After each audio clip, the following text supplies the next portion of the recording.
Good morning बच्चों, आपका फिर से एक बार आरपीपीएस के एजुकेशनल पॉइंट पे स्वागत है।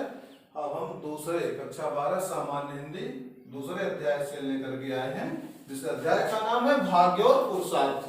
भाग्य और पुरुषार्थ एक दूसरे अध्याय का नाम है और इस अध्याय के अंतर्गत इसके लेखक हैं जैनेन्द्र कुमार। जैनेन्द्र कुमार ने भाग्य और पुरुषार्थ नामक लेसन को लिखा है। एक मशहूर गद्यकार के रूप में जाने जाते हैं। इनका जन्म कौड़ियागंज में, अलीगढ़ जिले में कौड़ियागंज में हुआ था। इनके पिता का नाम श्री प्यारेलाल था और इनकी भाषा सीधी, सरल एवं खड़ी बोली थी। भाषा इनकी सीधी, सरल, स्पष्ट और खड़ी बोली में जानी जाती है। रचना इनकी पूर्वोदय, परख, सुनीता आदि बहुत सी रचनाएं हैं और इनका मतलब इनकी मृत्यु जो है सन 1988 ईस्वी में हुई थी। इन्होंने आपके पुस्तक में सामान्य हिंदी के किताब में भाग्य और पुरुषार्थ नामक निबंध को संग्रहित किया है, जिसके माध्यम से ये बताने का प्रयास करते हैं कि भाग्य विधाता का दूसरा रूप है। भाग्य विधाता का दूसरा रूप है और पुरुषार्थ जो कि मनुष्य को कहीं न कहीं से खींच करके उस भाग्य तक पहुंचाने का माध्यम होता है। भाग्य तो विधाता का एक अलग स्वरूप है ही, क्योंकि इसे कोई खुद नहीं बना सकता। बनाता क्या है, मनुष्य कर क्या सकता है, पुरुषार्थ ही कर सकता है। पुरुषार्थ ही उसके साध्य तक, उसके लक्ष्य तक उसे ले जाने का प्रयास करता है। जैसे एक शब्द आता है सूर्योदय। उदय सूर्य का होता है, जबकि सूर्य एक जगह पर स्थिर रहता है, घूमती और चक्कर लगाती धरती है, पृथ्वी है, लेकिन कहा जाता है कि सूर्योदय। उसी तरह से भाग्य का उदय तो होता है, लेकिन कब होता है, जब पुरुषार्थ रूपी तथ्य, पुरुषार्थ रूपी बिंदु आपके भाग्य को उदय करने के लिए बार बार चक्कर लगाता है, बार बार प्रयास करता है, बार बार मतलब अपने अनवरत अथक प्रयास के द्वारा भाग्य के पास तक जाने का प्रयास करता है, कि भाग्य को निर्धारित करने का प्रयास करता है। और जब हम पुरुषार्थ करते हैं तभी हमारे भाग्य का निर्माण होता है। अन्यथा भाग्य का निर्माण कर पाना, पुरुषार्थ के अलग हट करके कर पाना कठिन होता है। जैसा कि हमने आपको पहले बताया कि भाग्य का निर्माण तब होता है जब हम पुरुषार्थ करते हैं।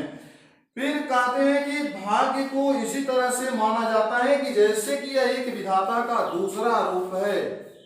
पहले आपको बताया कि भाग्य विधाता का एक दूसरा रूप है, न इसमें हम कोई परिवर्तन कर सकते हैं, न कोई संशोधन कर सकते हैं। हाँ, इतना जरूर कर सकते हैं कि जब हम पुरुषार्थ करते हैं तो भाग्य के पास तक, अर्थात भाग्य को अपने कर्म के माध्यम से, कर्म रूपी पुरुषार्थ के माध्यम से हम इसके तथ्यों को, इसके स्वरूप को बदल सकते हैं। जितना ही सशक्त ढंग से, दृढ़ इच्छा शक्ति से और मजबूत इरादे के साथ हम भाग्य को, पुरुषार्थ को शामिल करते हैं, अपना पुरुषार्थ उसमें व्यय करते हैं, उतनी ही सशक्तता के साथ हमारे भाग्य का निर्माण होता है। और अगर हम ये कहते हैं कि जैसे हमने आपको उदाहरण दिया कि सूर्योदय, उदय सूर्य का होता है, सूर्य अपनी जगह पर स्थिर रहता है, तो उसका उदय कैसा और अस्त कैसा, जबकि घूमती धरती है। लेकिन नहीं, उस सूर्य के को उदय करने के लिए पुरुषार्थ रूपी पृथ्वी जिस प्रकार से चक्कर लगाती है, उसी प्रकार से जब हम मानव लोग, हम मनुष्यों की मनुष्य पुरुषार्थ रूपी धरती को घुमाकर, पुरुषार्थ रूपी पराक्रम रूपी अपने शक्ति का व्यय करके भाग्य का उदय करते हैं, तो वहीं से हमारे भाग्य का उदय हो जाता है। तो इसलिए जैनेन्द्र कुमार जी ने ठीक ही कहा था कि भाग्य और पुरुषार्थ, भाग्य का पुरुषार्थ के साथ बहुत ही अटूट संबंध है। और जब हमारा पुरुषार्थ अपने सही दिशा में ठीक प्रकार से सक्रिय होता है तो भाग्य के बिंदु अपने आप उद्घाटित हो जाते हैं। भाग्य को परमपिता परमेश्वर के, अंतर्यामी परमेश्वर का दूसरा नाम इसीलिए दिया जाता है, यह विधाता की कृपा से ही भाग्योदय होता है। जब विधाता की, ईश्वर की कृपा होती है तभी भाग्योदय होता है, और जब ईश्वर की कृपा होती है तभी पुरुषार्थ भाग्य की दिशा में ठीक काम करता है। तो किसी न किसी तरह से, हर तरह से घुमा करके ये मान लेना पड़ता है कि हमारे सारे कार्यों को सिद्ध करने का आधार क्या है, हमारा पुरुषार्थ है। किसी भी कार्य को, किसी भी लक्ष्य को पाने के लिए अगर हम श्रम करते हैं, पुरुषार्थ करते हैं, तो निश्चित ही हमारा जो है भाग्य, हमारा समय अपने आप परिवर्तित होता चला जाएगा, वो ठीक दिशा में चलता चला जाएगा। और जब तक हम अपने पुरुषार्थ को नहीं पहचान पाते, हम कायर बने पड़े रहते हैं और एक जगह बैठे पड़े रहते हैं, तब तक यह पुरुषार्थ काम भाग्य का उदय नहीं हो सकता। इसलिए भाग्य का उदय विधाता की कृपा मानी जाती है।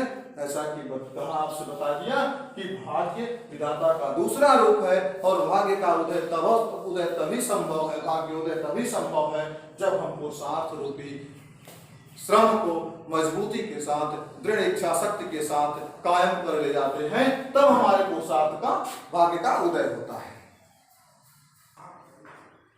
जैसा आपसे बताया कि भाग्य ही, पुरुषार्थ ही भाग्य का दूसरा रूप है, यानी दुख ही भगवान का अमृत है। जैसा लेखक ने लेसन के बीच में लिखा था कि दुख ही भगवान का वरदान है। ऐसा इसलिए कहा, ऐसा क्यों लेखक ने कहा दिया कि दुख ही भगवान का वरदान है?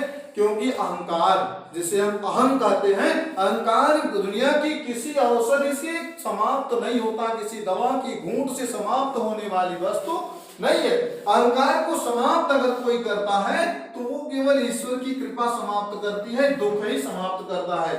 जैसा कि शास्त्रोक्त विधि से शास्त्रों में भी वर्णित है, जब कभी दुख पड़ता है, विपत्तियां आती हैं, तभी हम ईश्वर का ध्यान करते हैं, तभी हमको ईश्वर की याद आती है। जैसा कि रहीम ने एक दोहा कहा था कि रहीमन विपदा हो भली जो थोड़े दिन हो, हित अनहित जगत में जान पर सब होए। थोड़े ही दिनों में अगर थोड़े दिनों की विपत्ति आ जाती है तो हमें ये पता चल जाता है कि हमारा हित कौन है और हमारा शत्रु कौन है, दुश्मन कौन है। और जब हित और अनहित की पहचान हो जाती है तो निश्चित रूप से हम अपने आप को सुधार ले जाते हैं, परिवर्तन कर ले जाते हैं। इसीलिए कहा लेखक ने कि दुख ही भगवान का वरदान है। और यह दुख भगवान का वरदान इसलिए साबित होता है कि दुख में ही हमारे अहंकार, हमारे घमंड, हमारे मन में जो अहम के भाव हैं कि मैं अच्छा हूं, ऐसा हूं, वैसा हूं, जो भी भाव आते हैं सब अपने आप समाप्त हो जाते हैं। और जब भी अहंकार अपने आप समाप्त हो जाता है तो हमारे भाग्य का उदय हो जाना निश्चित ही सहज हो जाता है। क्योंकि जब हमारे मन से, हमारे शरीर से, हमारे आत्मा के अंदर से अहंकार का नाश हो जाता है तो कहीं न कहीं से हमें ईश्वर के सहज स्वरूप की झलक दिखाई देती है। और तब हम ये मान बैठते हैं कि हमारा अहंकार अब नहीं रहा, ईश्वर ने जो किया सो कहीं न कहीं से ठीक ही किया, हितकर किया। तो जब हम यह मान लेते हैं तो ही हमारे भाग्य का उदय हो जाता है। और वही हमें पहचान लेना चाहिए कि अब मेरे भाग्य का उदय हो गया, यानी अहंकार समाप्त हो गया और अब मुझे अपने लक्ष्य की ओर बढ़ते रहना चाहिए। और जब हम इस अहंकार को समाप्त करके अपने लक्ष्य की ओर बढ़ते हैं तो कहीं न कहीं से हमें यह ज्ञान प्राप्त होता है। हम हर तरह से मिलाकर हर बिंदुओं से आकर के ईश्वर के सम्मुख आ जाते हैं और वही हमारे लिए सुख का क्षण होता है, सुखद क्षण होता है। तो इसीलिए लेखक ने कहा दिया था दुख ही भगवान का अमृत है या दुख ही भगवान का वरदान है। और वहीं से जब उस दुख में ही भगवान के शक्ति के, ईश्वर की सत्ता के होने का ज्ञान हो जाता है और उसी ज्ञान के चलते हुए हम क्या कर पाते हैं, अपने भाग्य को सुधार लेते हैं, भाग्य के उदय की ओर ले जा लेते हैं, वही हमारा भाग्य उदय हो जाता है। इसमें तनिक भी संशय नहीं है। इसलिए हमें पुरुषार्थ करते रहना चाहिए। पुरुषार्थ के माध्यम से ही भाग्य का निर्माण किया जाता है, भाग्य को बदला जाता है। जैसा आपको बताया ये तो विधाता का स्वरूप है, भाग्य विधाता का स्वरूप है। और पुरुषार्थ हमारे आपके कर्मों पर, हमारी आपकी गतिविधियों पर निर्भर करता है। पुरुषार्थ ठीक दिशा में कब चलता है, जब ईश्वर की कृपा इस पर बनती है, तब जाकर के यह हमें अपने भाग्य से मिला देता है।